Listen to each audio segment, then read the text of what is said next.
So here we go, guys. We are here with the new German RUHRSTAHL X-4, and now it's not that insane anymore. It's actually working. So let's test it out and show to you guys how to use this thing now that it's properly here. So the first thing that you have to understand, this is a Sackless missile, not obviously an IR missile as it was before, right? It is for the Focke-Wulf 190 F8, right? And you have to have some buttons to control the missile, okay? So the buttons are the same, obviously, to the bullpups. You need the yaw axis for aimed weapons and pitch axis for aimed weapons. I use these together with radar controls over here. And also, I use, of course, fire secondary and switch secondary, right? With these buttons, you're going to click space, for example, to fire. And then, you're going to click down to go up, of course, just like an aircraft. Up to go down, because it's inverted always. It's kind of a pilot thing, but you can use other things. You can click right or left, and it will control the missile. And the objective is to put the missile onto the target. So it is one of the only missiles that are air-to-air that you can do this. But it is, it's kind of a novelty, but the control system already works for air-to-ground missiles like the bullpup, the X-23, right? The RUHRSTAHL, right? So yeah, it is pretty interesting. So let's test it out against the target there. Let me just restart over here. And I gotta say, guys, against bombers, this thing will be very good. Against fighters, not so much, I gotta say. But against bombers, yeah, unless the fighter doesn't know that you're there. But against bombers, man, I think this is going to be a deadly, deadly missile. Especially like something like a B-17 or something that it's pretty big, right? So, yeah, let's try to get this I-153 over here. But, of course, remember, this is a fighter. It's a smaller target. It's harder to hit. And, of course, I'm really bad at doing this. Just remember that as well, right? So, I wouldn't fire in this position. For example, like a side aspect kind of situation. The missile just doesn't turn very well, and it's hard to control. So, in a general perspective, I would assume that it's better to stay with the target behind it in a tail chase or in a head-on. So we're just gonna wait a little bit for the target to stop turning there. I think it's alright already, but let me just wait for him to stop the turn, right? See, there you go. We're gonna click to launch the missile. And we're gonna try to put the missile with very, very small controls directly into the target, which can be very difficult sometimes, okay? But there you go. The proximity fuse is actually pretty huge, right? So you don't need to directly hit the target.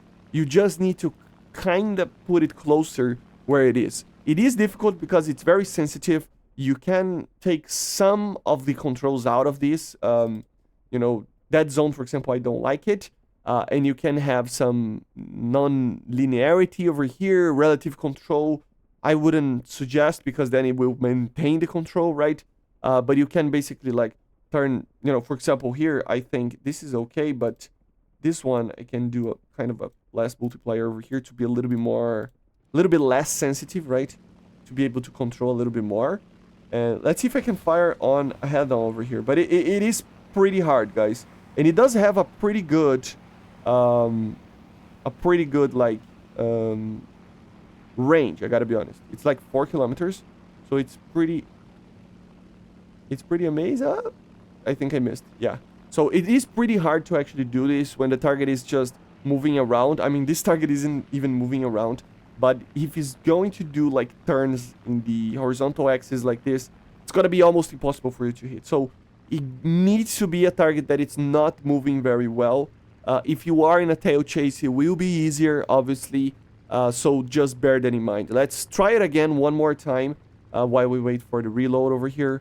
And then we can test another thing with this. Because this thing, like I said, it is going to be a pretty good thing. But for bombers, okay? For fighters, I think it's almost impossible to hit anything. Like, you're gonna get some kills, but against targets that are just trying to run away from you or something like that, right? And even then, a small change in direction will make you miss the missile. So we're a little bit further away. He's probably gonna start turning very soon, but let me just aim it a little bit upwards. And it's very, very sensitive. You just small clicks, guys, small clicks. And it's a very small, slow missile. There you go. It was starting to turn. So it's a very, very slow missile as well, okay?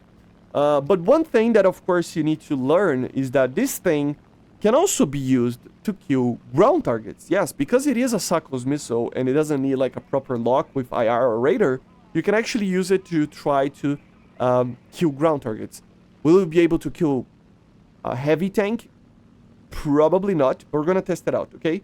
Because it is pretty much just a bullpup, right? So in the way that it works. So you can basically just, you know, fire the thing and then control it to go to a certain vehicle like this.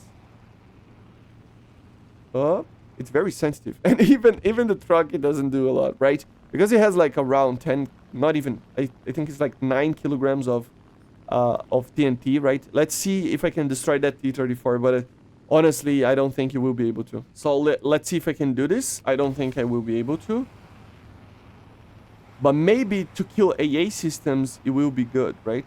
Oh my god, it's so hard to control this thing. And since it's not made for doing this, you need that direct hit, and even then it doesn't do anything. So, yeah, let's try against an AA over here. Is there any AAs over here? I don't think there is, right? M19, that's an AA. Yeah. Let's try to kill this AA system there. To see if we can actually do at least like an anti-air, right? A seed mission with the Focke-Wulf over here.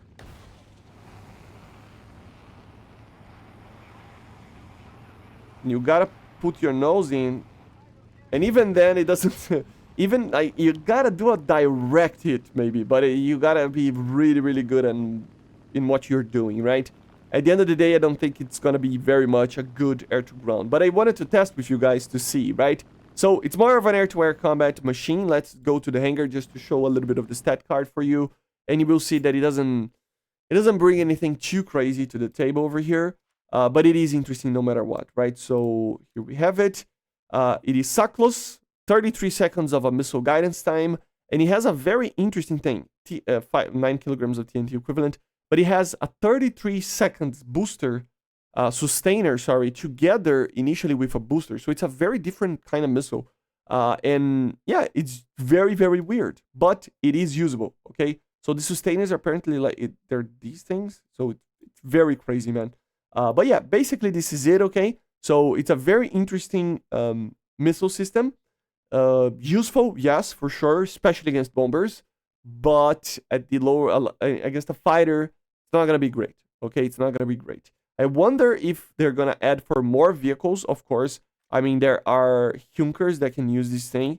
I don't remember which of these, but they tested in the 88 over here. I don't, like, honestly don't remember what the variant it was, but yeah, they tested on that.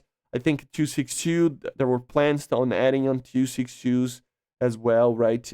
So overall, it is going to be a very interesting vehicle no matter what, right? But basically, this is it. This is the RUHRSTAHL X-4, right? The new air-to-air missile for a prop vehicle, which is the most insane, absurd thing ever.